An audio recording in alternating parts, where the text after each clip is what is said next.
Hier is die laaste hoofstuk van hierdie studie. En ek het iets swaar op my hart. Dis die 4 groot uitdagings wat die kerk vandag het. En ek wil hierdie uitdagings aan jou rig en sê, ek en jy moet mooi oplet in ons eie lewe en in ons eie gemeente, dat hierdie nie waar is van my en jou nie. Matteus 24 vers 13 lees ons Jesus sê, maar wie tot die einde toe volhard, sal gered word. Charles Wesley het gesê, catch on fire with enthusiasm, and people will come for miles to watch you burn. Dis nie waar nie.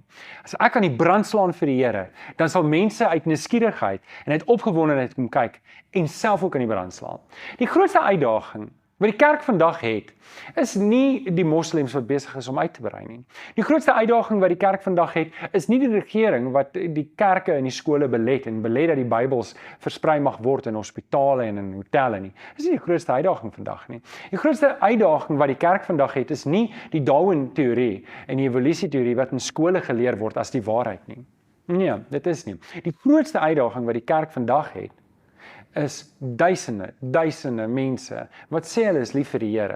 Hulle kom op 'n Sondagoggend, hulle steek hulle hande in die lug, hulle loof en prys die Here, hulle luister na 'n preek en hulle gaan terug na hulle werke toe. Hulle gaan terug in hierdie wêreld toe en hulle leef hulle ou verlore leefstyl net soos wat hulle geleef het voor hulle tot bekering kom. Dit is wat die meeste skade doen aan die evangelie. Dit is wat die meeste skade doen aan die kerk vandag.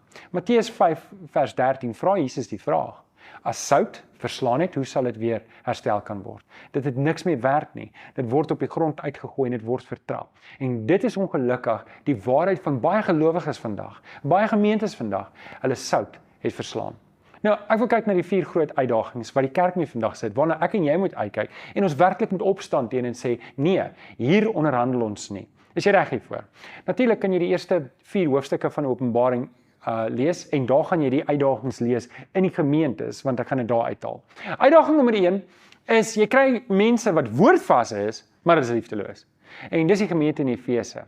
Ons lees daar in Openbaring dat hierdie gemeente, hulle die waarheid lief gehad, hulle kon slegte mense nie verdra nie, maar die Here sê vir hulle, julle het julle eerste liefde vir my verloor, en daarom gaan ek julle kandelaar wegvat as julle nie bekeer nie.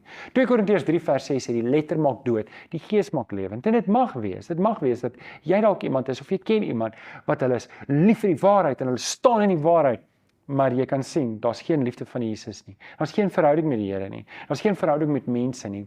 Ek kan sien of jy lief is vir Jesus en hoe jy mense behandel. En dis die eerste groot uitdaging wat ons het, is daar's mense wat teologies sterk is, hulle duld nie dwaling nie, hulle staan op die waarheid, maar hulle is liefdeloos en hard, en hulle kom oor soos mense wat eintlik trots is. Daarteen moet ek en jy waak in ons eie lewe, dat ek en jy nie so vashou aan die waarheid, dat ons eintlik trots raak aan die waarheid, en eintlik ander mense veroordeel en wegstoot van die evangelie nie. Natuurlik, ons moet woordvas wees, en dis 'n belangrike ding, ons moet die waarheid vashou, en maar ons mag nooit die liefde verloor nie. Dit bring ons by die uitdaging nommer 2. En die uitdaging nommer 2 is heeltemal na die ander kant toe, en dit is liefde vir die wêreld. Ons lees dat die gemeente in Pergamum het absoluut net lief geword vir die wêreld. Dit is asof hulle Sondag kerk toe kom, en deur die week gaan hulle net aan met al die dinge. Op 'n Sondag dans hulle op die Christelike musiek, deur die week dans hulle die wêreldse musiek. En Jakobus 4 maak dit duidelik, vanaf vers 4, hy sê, weet julle nie, julle ontrou is, dat vriendskap met die wêreld vyandskap teen God is nie. Wie 'n vriend van die wêreld wil wees, wys daarmee dat hy 'n vyand teen God is. Sien, hierdie mense het net eenvoudig besluit, luister man, ons wil saam met die wêreld stap. Wat die wêreld doen is vir ons so lekker, en kom ons wees eerlik, sonde is lekker. Dit is lekker om sonde te doen. As sonde nie lekker was nie, het ons dit nie gedoen nie. So, hierdie gemeente het net gesê, hoor, ons is gered. Kom ons gaan net aan met ons ou lewe, ons gaan ons nou klaar hemel toe. En hier is 'n groot uitdaging van baie gelowiges vandag, dat hulle lewe wys nie dat hulle kinders van die Here is nie. Hulle lewe wys nie dat hulle werklik gered is nie. En daar moet ek en jy 'n eerlike selfevaluasie doen. Ek kan nie sê ek's lief vir God en ek's lief vir die wêreld. En as ons praat van die wêreld, praat ons van die sonde en die dinge van die wêreld nie. Ek kan nie met ons het altyd op skool gesê, ek kan nie met een voet in die disco en een voet in die kerk wees nie. Ek moet kies. Gaan ek lief wees vir die Here of gaan ek lief wees vir die wêreld? Dit bring ons by uitdaging nommer 3. En dis leerstellige afvalligheid. Ons lees dat die gemeente van Thyatira het allerlei dwaallering toegelaat. Klein goedjies wat later aan opgebou het. En weet julle, laat my so dink aan die tyd waarin ons vandag leef. In 2 Timoteus 3 vers 13 tot 14 lees ons goddelose mense en bedrieërs sal voortgaan van kwaad tot erger. Hulle mislei ander en word self mislei, maar jy, sê Paulus vir Timoteus, bly jy by wat jy geleer het en wat jy vasglo. My hart breek vir die kerk vandag, want vandag wat my hart breek, is in ons omgewing, is daar kerke wat gay predikante aangestel het, wat getroud is met ander mans, iets wat die Bybel sê, is totaal en al ontoelaatbaar. En wat my hart nog verder breek is dat die kerk sit nog elke dag mense. Hoe werk dit? Hoe werk dit? Gelowiges sê, iets wat God gesê het, is heeltemal verkeerd. God maak dit so duidelik dat as hierdie aktiwiteite gedoen word, dan is jy is verlore, en hierdie is die predikante wat mense moet lei, en die mense gaan nog steeds na so 'n kerk toe.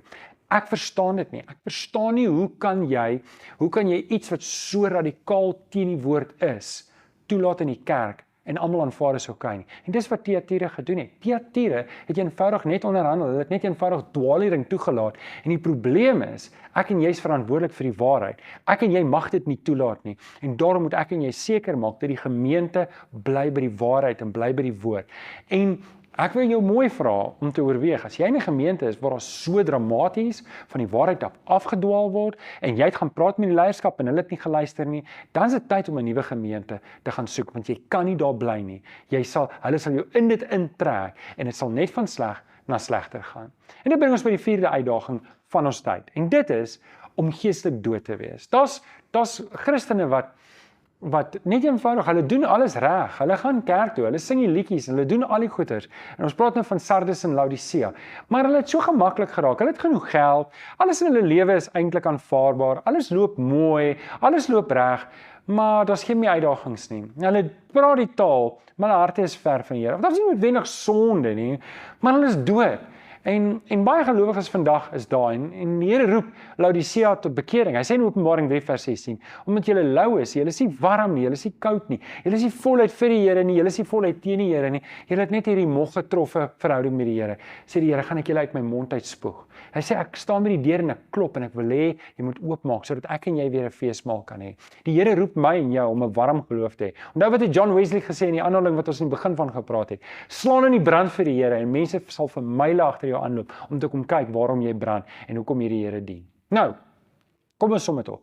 Hiermee sluit ons die studie af. Ek het nog een videoetjie hierna net om die reeks op te som. Maar ek en jy mag nooit op 'n plek kom wat kerk en Christendom vir ons 'n show is nie. Ek en jy moet die Here dien met ons hele hart. Ek en jy moet 'n selfevaluasie doen. Hier is die 4 probleme. Is ek woordvas, maar liefdeloos? Is ek dalk lief vir die wêreld en ek volg die wêreld, maar ek wil ook die Here dien? Is ek dalk leerstellig afvallig geraak? Of het ek dalk geestelik lou geword? Want in al 4 daai gevalle wil ek jou oproep tot bekering en sê, gaan na die Here toe, val op jou knieë, bely jou sonde, sê Here, hierdie ding is nie reg nie. Dit moet regkom. Help my om nie te word. Mag die Here vir jou seën in daai gebed.